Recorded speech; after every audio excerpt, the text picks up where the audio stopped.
అన్నదాత అన్నదాత మీ అన్నదాత చెమటోడ్చి ఆహారాన్నందించే రైతన్నా అనునిత్యం నీ కండదండగా నిలిచే నేస్తం ఎవరన్నా అన్నదాత అన్నదాత మీ అన్నదాత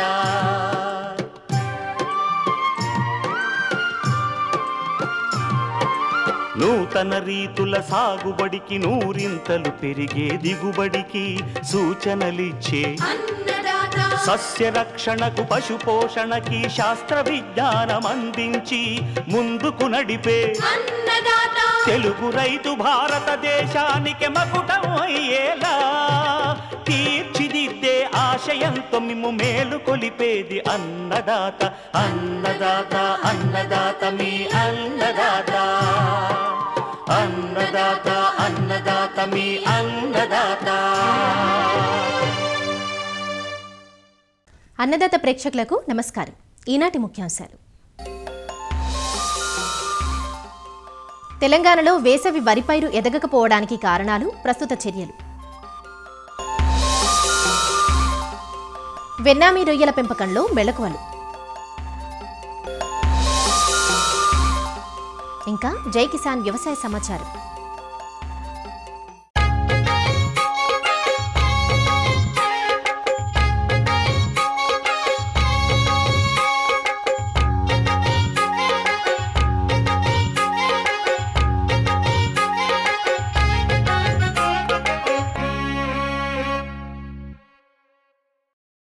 తెలంగాణలో వేసవి వరి పైరు ప్రస్తుతం చాలా చోట్ల నాటిన 20 నుంచి 30 రోజుల దశలో ఉంది.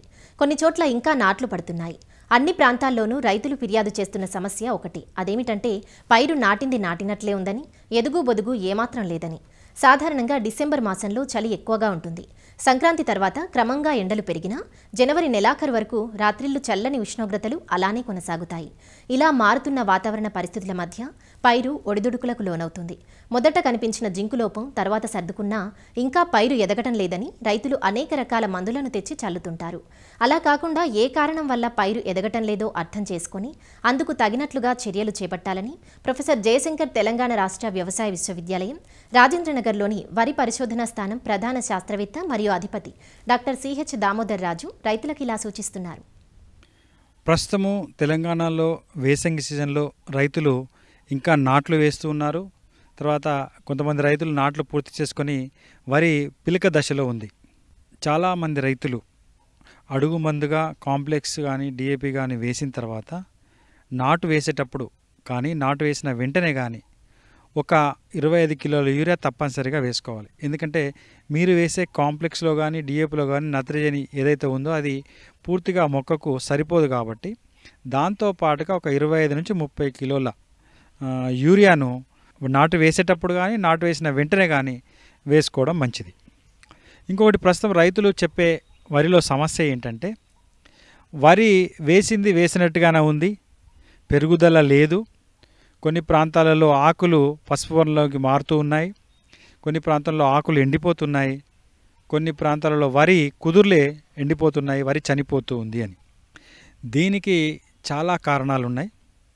అది ఈ ఒక్కరోజుతో వచ్చిన సమస్య కాదు. రైతులు చేసే వివిధ యాజమాన్య పద్ధతుల వల్ల ఈ సమస్య ఉత్పన్నమవుతుంది. ముఖ్యంగా ఈ సమస్య ఎక్కడ ఎక్కువగా ఉంటుందంటే వర్షపాతం తక్కువగా ఉన్న జిల్లాలలో, ముఖ్యంగా తర్వాత ఎండ వేడిమి ఎక్కువగా ఉన్న జిల్లాలలో ఈ సమస్య ఎక్కువగా ఉంటుంది. ముఖ్యంగా చలి ఎక్కువగా ఉన్న జిల్లాలలో. ఇలా అవడానికి అతి ముఖ్యమైన కారణం 2 కారణాలు మనం చెప్పవచ్చు. ఒకటి తక్కువ ఉష్ణోగ్రతలు, అంటే చలి వల్ల రాత్రి వేళల్లో ఉష్ణోగ్రతలు తక్కువగా ఉండడము, తర్వాత సంక్రాంతి వరకు డే టైంలో కూడా ఉష్ణోగ్రతలు తక్కువగా ఉండడం. ఇలాంటి పరిస్థితులలో ఈ పెరుగుదల అనేది తక్కువగా ఉంటుంది. మొక్కకు కావాల్సిన నత్రజని మనం మొత్తం అందించాలి. కాబట్టి మొదటి దఫాగా మనం 20 నుంచి 30 కిలోల యూరియా నాటు వేసేటప్పుడే వేసుకోవాలి. తర్వాత ఇంకొక ముఖ్యమైన విషయం ఏంటంటే వేసంగిలో పోషక లోపాలలో జింకు లోపం ఎక్కువగా వచ్చే అవకాశం ఉంటుంది. ముఖ్యంగా చౌడు ఉన్న ప్రాంతాల్లో జింకు లోపం తప్పనిసరిగా వచ్చే అవకాశం ఉంది. కాబట్టి అడుగు మందుగా కానీ స్ప్రే రూపంలో కానీ 2 గ్రామ్స్ జింక్ సల్ఫేట్ను 1 లీటర్ నీటి చొప్పున కలుపుకొని స్ప్రే చేసుకోవడం కానీ, లేదంటే 1 ఎకరానికి ఒక 10 కిలోల జింక్ అడుగు మందిగా వేయడం కానీ తప్పనిసరిగా చేయాలి. అయితే ఈ ఎండిపోవడానికి, ఈ పెరుగుదల లేకపోవడానికి, ఈ ఆకులు పసుపులో మారడానికి మనము వివిధ రకాల కారణాలను అన్వేషించినట్లయితే ముఖ్యంగా ఒకటి చలి ప్రభావం అయితే ఇంకొకటి చౌడు ప్రభావం. అయితే కొన్ని చౌడు లేని ప్రాంతాలలో చలి ఉన్నప్పటికీ మనకు పంట చేలు పెరుగుదల తక్కువగా ఉంటాయి, కానీ ఈ ఆకులు ఎండిపోవడము, తర్వాత మొక్కలు చనిపోవడం అనేది తక్కువగా ఉంటుంది.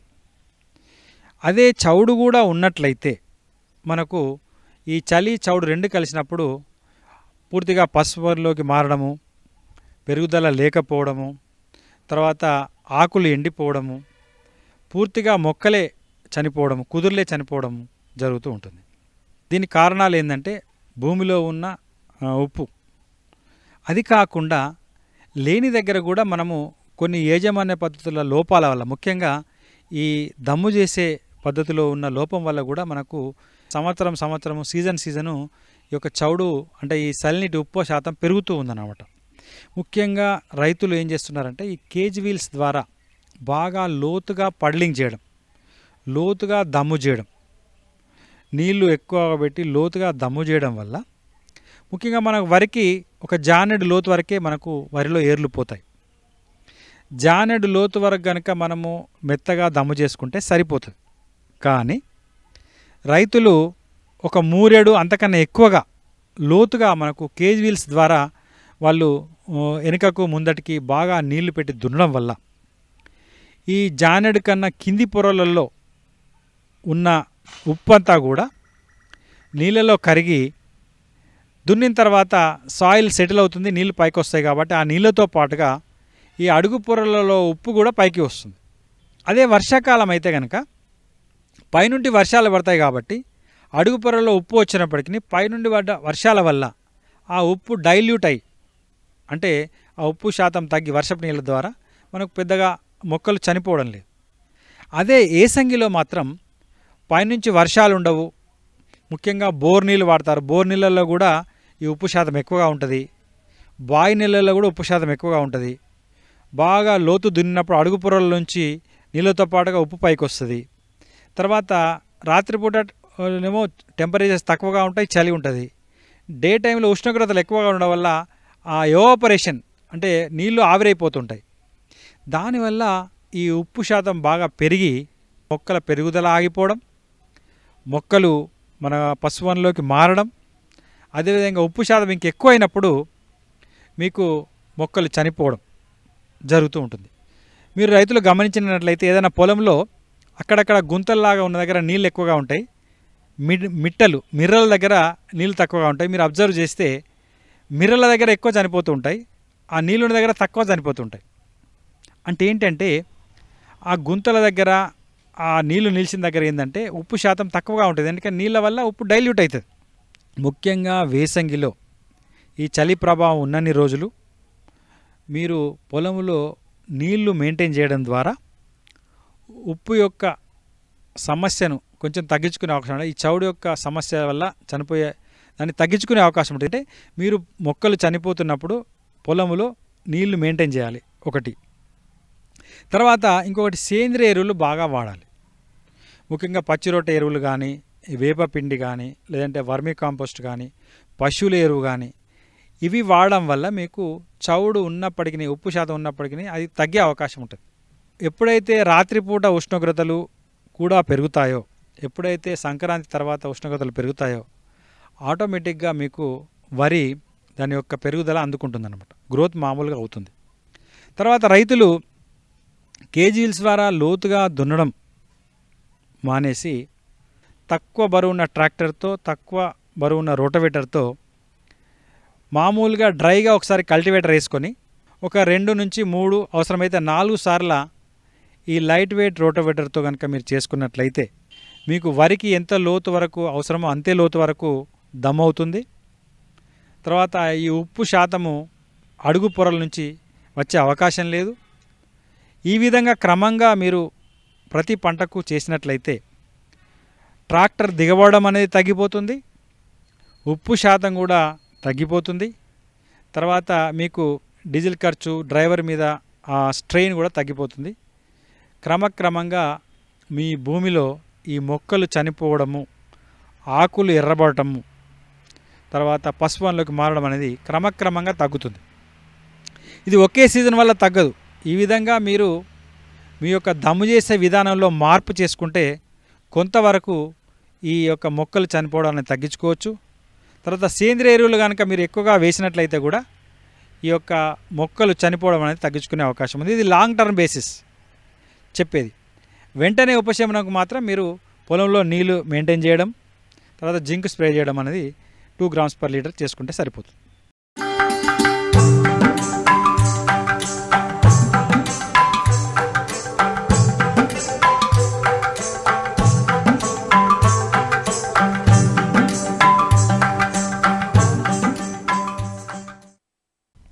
వైట్ గోల్డ్గా పిలువబడే వెన్నామి రొయ్యల సాగు ప్రారంభంలో దిగుబడుల సునామీని సృష్టించినా అటు తర్వాత ఒడిదుడుకులను ఎదుర్కొంటోంది. దీనికి కారణాలెన్నున్నా విత్తన నాణ్యతా లోపం, యాజమాన్య లోపాలను ప్రధానంగా చెప్పుకోవాలి. దీంతో రొయ్యలు త్వరగా వ్యాధుల బారిన పడుతున్నాయి. అందుకే సాగు ప్రారంభం నుంచి చెరువు తయారీ మొదలు పిల్లల ఎంపిక, నీరు, మేత యాజమాన్యం, వ్యాధుల పట్ల సరైన అవగాహనతో శాస్త్రీయ యాజమాన్య పద్ధతులు పాటించాలంటూ వివరాలు తెలియజేస్తున్నారు ఆచార్య ఎన్జీ రంగా వ్యవసాయ విశ్వవిద్యాలయం, పశ్చిమ గోదావరి జిల్లా ఉండి కృషి విజ్ఞాన కేంద్రం శాస్త్రవేత్త డాక్టర్ శ్రీనివాసరావు. మనం ఇప్పుడు ఎక్కువగా కూడా ఈ వెన్నమే రొయ్యలు ఎక్కువగా పెంచుతున్నాం. అయితే మనం ప్రస్తుతం చూసినట్లయితే వెన్నమే రొయ్యల్లో కొన్ని చెరువుల్లో వెన్నమే రొయ్యలు ఆల్రెడీ పట్టుబడి చేసి ఖాళీగా ఉంచి ఇప్పుడు మరలా తర్వాతి క్రాప్కి మనం సిద్ధమవుతున్నాం. ఎప్పుడైతే మనం ఈ పాత చెరువులో గత పంటకాలం కానీ మనం పూర్తిగా కానీ కౌంట్లో మనం పట్టి ఉండకపోయినా మనకి ఏదైనా సమస్య వచ్చి కానీ ఆ చెరువులో మనం పట్టుబడి చేసినట్లయితే మాత్రం అటువంటి చెరువుల్ని మనం కనీసం 15 రోజుల పాటు ఎండబెట్టాలి. ఎండబెట్టిన తర్వాత మాత్రమే మనం తర్వాత కల్చర్కి అనేది ఉపక్రమించాలి. తర్వాత ఏంటంటే మనకి చెరువుని తయారు చేసుకునేట్టు మాత్రం చాలా శ్రద్ధ వహించాలి. మనం ముందుగా మనం ఈ చెరువుని 15 రోజులు ఎండగట్టిన తర్వాత చెరువు అంతా కూడా ఒకసారి చూసి ఆ చెరువు మట్టిని పరీక్షించుకొని ఆ చెరువు మట్టిలో మనకి అన్నీ కూడా అనుగుణంగా ఉన్నాయి మన రొయ్యలు కనుక తెలిసిన తర్వాత ఎప్పుడైతే మన pHని అదేవిధంగా carbon, organic carbon, nitrogen, phosphorus, potash ఇవి కాకుండా మైక్రోన్యూట్రియన్స్ కూడా ఒకసారి మనం పరీక్ష చేయించుకొని వాటికి అనుగుణంగా మనం తదనుగుణంగా మనకి ఎరువులు అనేవి వాడడం జరుగుతుంది. ఈ వెన్నమే రొయ్యలు మనం ముఖ్యంగా చూసినట్లయితే మనకి చెరువు అడుగు భాగం అంతా కూడా మనకి ఏదైనా సమస్య వచ్చి మనం గత పంటకాలం కానీ మనం ఈ వెన్నమే రొయ్యల్లో పట్టుబడి చేసినట్లయితే మాత్రం తప్పనిసరిగా మనం చెరువు అడుగుబాను ఒకసారి పరిశీలించి అందులో మనం ఏంటంటే బ్లీచింగ్ పౌడర్ని మనం ఇంచుమించు ఎకరానికి 50 kgs వరకు వేసి ఒకసారి మనకు నీరు పెట్టి ఒక 2-3 రోజులు ఉంచేసి ఆ తర్వాత పూర్తిగా ఆ నీటిని అనేది తీసేయాలి.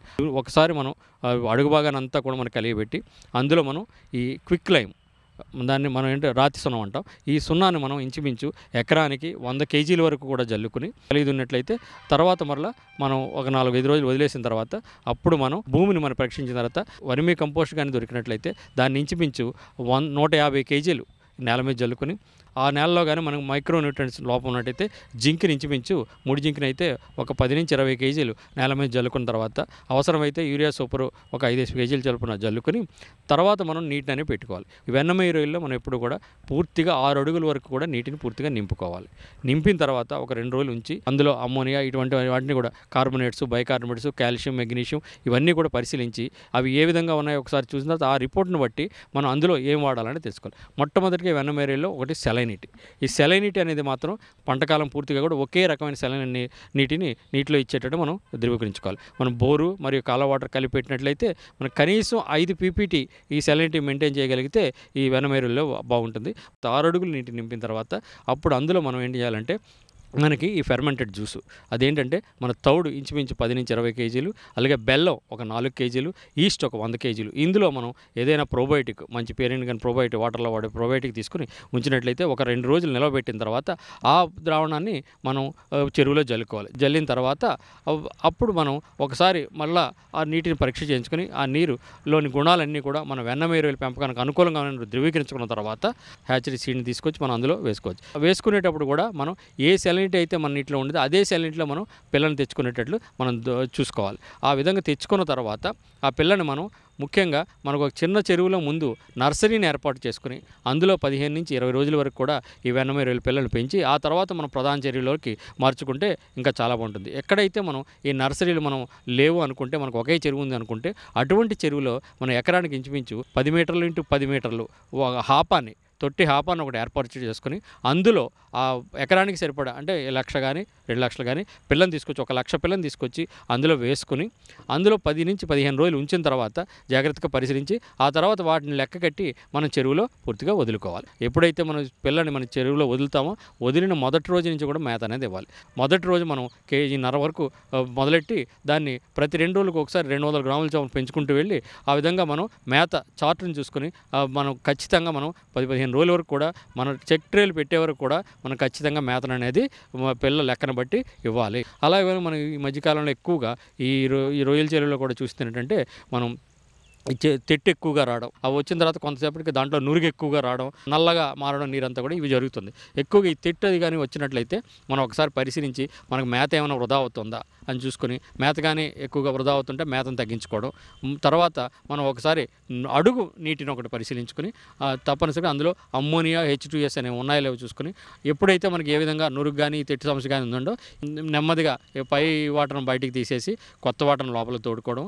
తర్వాత మనం ఈ జియోలైట్ అనే దాన్ని ఈ నురుగు సమస్యను అనేది తగ్గించడానికి జియోలైట్ని ఇంచుమించు 20 kg ఎకరానికి కూడా జల్లుకొని అందులో అమ్మోనియా కానీ లేక H2S ఇటువంటివి కానీ ఉన్నాయని గమనించినట్లయితే మాత్రం తప్పనిసరిగా ఈ ఎక్కువ సంబంధించిన పౌడర్ని ఎకరానికి ఇంచుమించు 1/4 kg నుంచి 1/2 kg వరకు కలిపి ఈ జియోలైట్తో బాటు కలిపి జల్లుకున్నట్లయితే బాటం కూడా శుభ్రపడి మనకి ఈ సమస్యలను తీరుతాయి. చాలా వరకు మనం ఈ మధ్యకాలంలో చూస్తుంది ఏంటంటే ఈ రొయ్యల చెరువులో ఈ ఆక్సిజన్ అనేది చాలట్లేదు.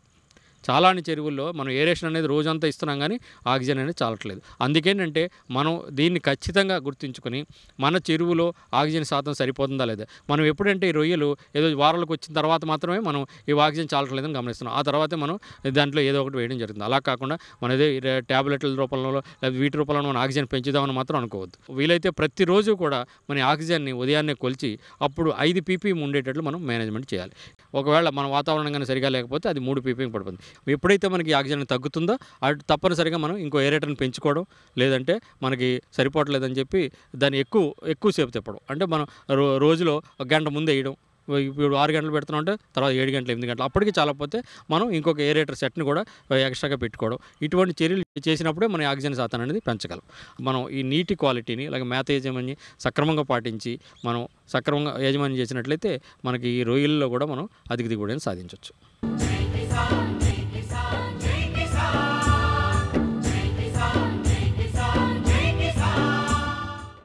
వ్యవసాయ సమాచారం ఇప్పుడు జై కిసాన్లో చూద్దాం.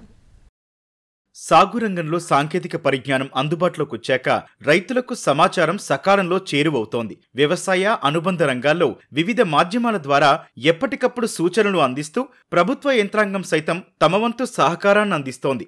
ఆంధ్రప్రదేశ్ రాష్ట్ర ప్రభుత్వం ఇందుకోసం ప్రత్యేకంగా 155-251 టోల్ ఫ్రీ నంబర్ను అందుబాటులో ఉంచింది. 2020లో కృష్ణా జిల్లా గన్నవరంలో ఏర్పాటైన ఈ కేంద్రం నుంచి రైతుల సందేహాలకు వెనువెంటనే సమాధానాలు అందుతున్నాయి. సమీకృత రైతు సమాచార కేంద్రం అండి. టోల్ ఫ్రీ నంబర్ 155251 ఉదయం 10 గంటల నుండి సాయంత్రం 5 గంటల వరకు పనిచేస్తుంది.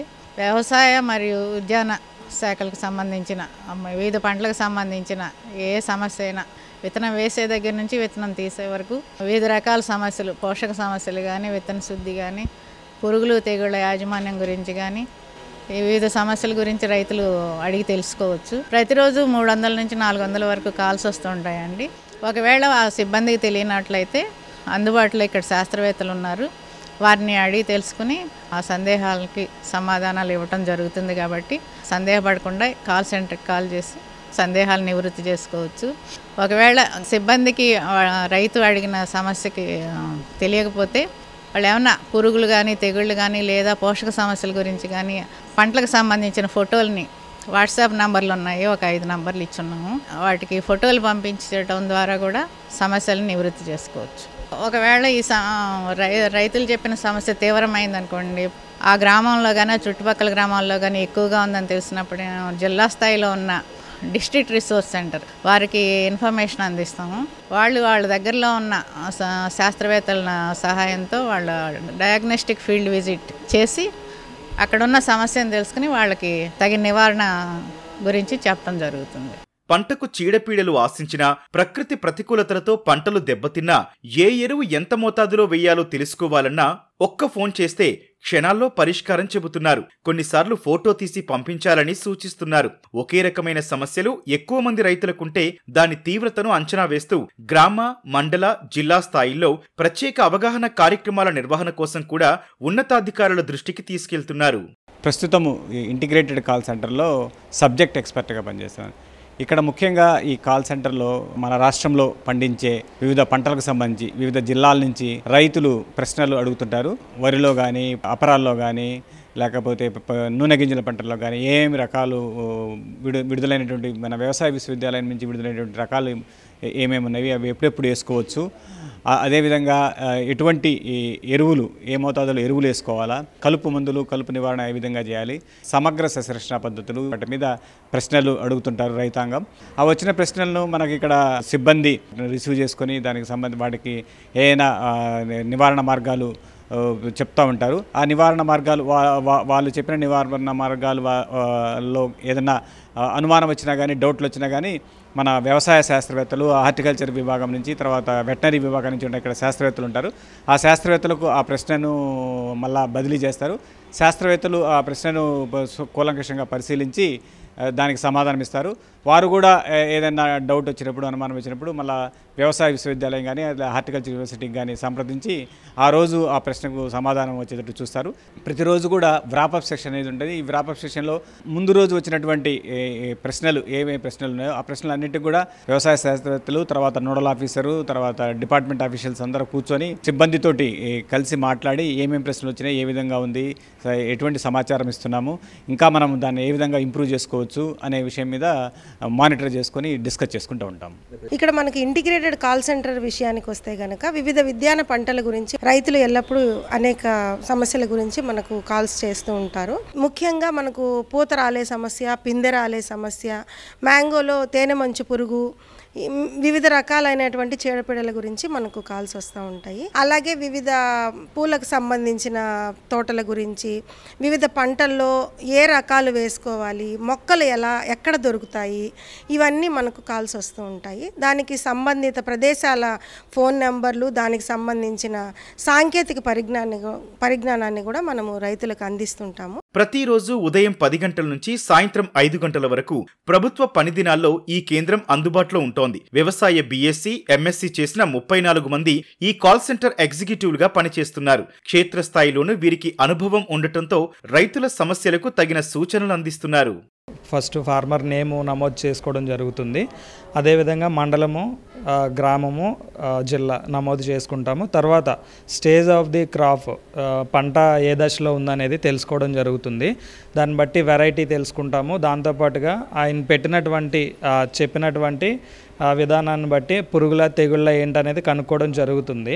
మాకు ఏదైనా ప్రాబ్లమేటిక్గా ఉంది అనుకున్నప్పుడు మేము ఒక వాట్సాప్ నెంబర్ మాకు ఇవ్వడం జరిగింది. వాట్సాప్ నెంబర్కి మేము ఫొటోస్ పెట్టించుకోవడం జరుగుతుంది. అదేవిధంగా ఫోటో చూసిన తర్వాత మాకు మేము చెప్పగలిగినటువంటి ఆన్సర్ ఏదైనా ఇవ్వగలిగినటువంటి పెస్ట్ డిసీజ్ అయితే కనుక మేము చెప్తాము. లేదు మాకు ప్రాబ్లమేటిక్గా ఉంది అనుకుంటే మాకు హార్టీ కానీ, అగ్రి కానీ, ఫిషరీస్ కానీ, సెరికల్చర్ కానీ అన్ని రకాలుగా మాకు వివిధ విభాగాల నుంచి సైంటిస్టులు ఇవ్వడం జరిగింది. ఇక్కడ రైతు చెప్పిన దాన్ని బట్టి పంటల్లో వచ్చే తెగుళ్ళు కానీ, పురుగు కానీ ఏదైనా ఉంటే దానికి సంబంధించి డీటెయిల్స్ అన్నీ రాసుకొని ఆ పంటలకి ఏమేమి పురుగు మందులు వాడాలి, తెగులు మందులు వాడాలి అన్నీ చెప్పడం జరుగుతుంది. అదేవిధంగా రైతు ఒక వారం రోజుల ముందు నుంచి కూడా ఎరువులు ఏమి వేశారో, పురుగు మందులు ఏమి వేశారో అవన్నీ నోట్ చేసుకుని దాని ప్రకారంగా అవే మందులు కాకుండా వేరే మందుల్ని ఆల్టర్నేట్గా ఇవ్వడం జరుగుతుంది. పురుగు మందులు కాకుండా సేంద్రియ పద్ధతిలో కూడా మనం చెప్పడం జరుగుతుంది.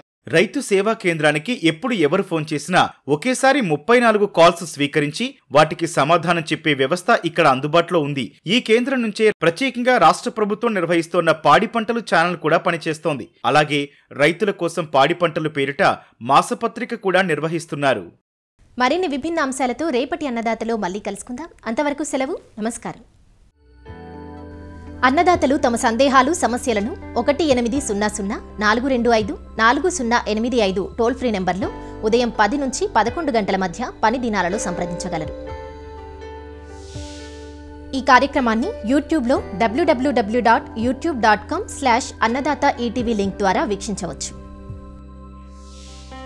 అన్నదాత కథనాలు ఈటీవీ విన్ మొబైల్ యాప్లో వీక్షించండి.